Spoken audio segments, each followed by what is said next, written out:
Welcome to the deep dive. Hmm. Today, we're diving into something pretty interesting and maybe a little complex too. We're going to be looking at selective mutism and how it connects to autism. Our listener sent in some really fascinating material on this, and I'm really excited to dig into it with you. Yeah, it's one of those topics that tends to create a lot of those aha moments, even for people who thought they already knew about one or both of these conditions. Right. We often hear those stories about, those kids who are like little social butterflies at home, but then you get them in certain places like school and poof, they just clam up. Yeah. That's selective mutism, right? Yeah, that's a good example of how it might look. And it's really important to emphasize, and the source material really hits on this, that it's anxiety-driven. It's not just shyness. Absolutely. And it's not that these kids won't speak, it's that they can't. The anxiety makes it almost physically impossible for them to speak in those triggering situations. Understanding that anxiety piece is so important here. It's like their voice gets totally hijacked by anxiety in those specific situations. You know what I mean? That's a great way to put it, yeah. And this is where, if we think about autism, we know this is a whole different thing altogether, right? It's developmental. It affects how a person experiences the world, how they socialize, how they process information. And the spectrum piece is really important here, too. You can have two kids both diagnosed with autism, and their challenges and their strengths might look completely different. Exactly. And that's why it's called autism spectrum disorder, right? Yeah. Because you have this huge diversity even within the diagnosis itself.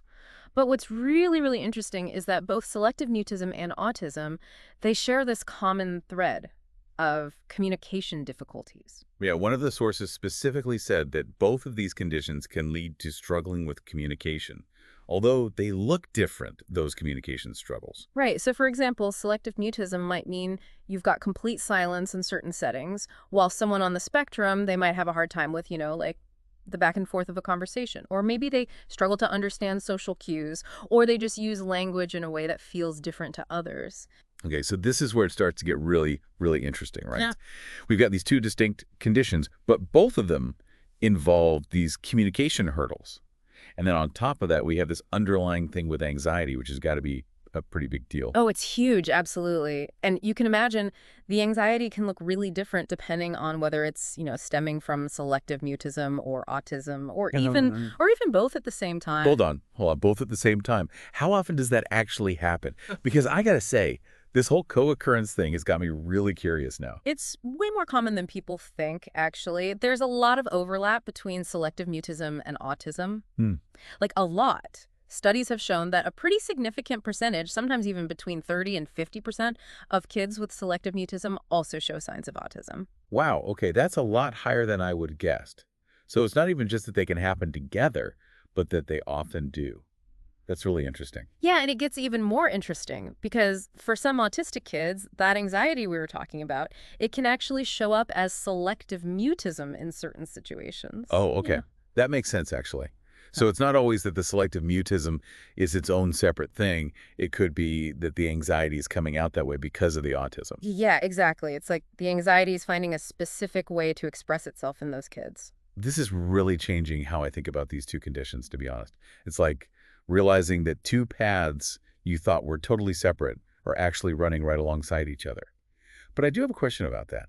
How does this co-occurrence affect the way we support these kids? Like, how is it different? Well, it really shows us how important it is to take a comprehensive approach. It has to be individualized for that specific child, You can't just focus on the selective mutism and ignore everything else. You've got to address the anxiety too and think about the bigger picture of autism as well. Okay, so what would that look like, practically speaking? What kind of support are we talking about here? Well, there's no one right answer to that. Every kid is different, their needs are different. But think of it like a toolbox, right? And you've got all these different tools in there. Speech therapy can be a really helpful tool that can help with things like articulation or understanding social cues. Right, those specific skills. Exactly. And then you've got behavioral therapy. Cognitive behavioral therapy, or CBT, can be really effective in helping kids learn to manage that anxiety. It teaches them coping skills so they have those tools when they're in those tricky social situations. That makes a lot of sense. And of course, we can't forget about the power of supportive environments. We touched on this a little earlier. Right, like creating those calm and predictable spaces where kids feel safe to communicate. No pressure, just at their own pace. So important. That actually reminds me of something I read in one of the sources we have. It talked about how important early identification is for both of these conditions. And they're totally right. Early diagnosis can make a world of difference. If we can identify these things early on, we can get those support systems in place sooner and hopefully make things a bit easier for these kids. Yeah, it's about equipping those kids with the tools they need, Yeah. so they can navigate the world with more confidence and less anxiety. Yeah. We've covered a lot today, I think. We started with those basic definitions, and now we're talking about this incredible connection between selective mutism and autism. Yeah. But if there's one thing I want our listeners to take away from all of this, it's this. Why does any of this matter? What's the big deal? I think sometimes we get so caught up in the labels, selective mutism, autism, that we forget that there are real people behind those labels. Yeah. And what I hope people take away from this deep dive is how powerful understanding can be. When we recognize these conditions, whether we're talking about them separately or when they exist together, it allows people to get the support they need. It empowers individuals, families, educators. It helps create environments where everyone can thrive. It's about shifting our perspective, right? It's about moving away from judgment or confusion and moving towards empathy and understanding. Exactly. And that actually leads me to one final thought I want to leave you with today. Think about the power dynamics that come into play when a child feels misunderstood. It can be so isolating and so frustrating for everyone involved. But But what happens when we come at it from a different angle? Like, what if instead of being confused or judging, we try to understand what's going on? I feel like that's when things can really start to change. 100%, when we shift that perspective, Yeah. instead of asking what's wrong with this child, we start asking what's happening for this child? How can I help? That's how we build empathy. That's how we build understanding. And that's where real connection, real growth can happen.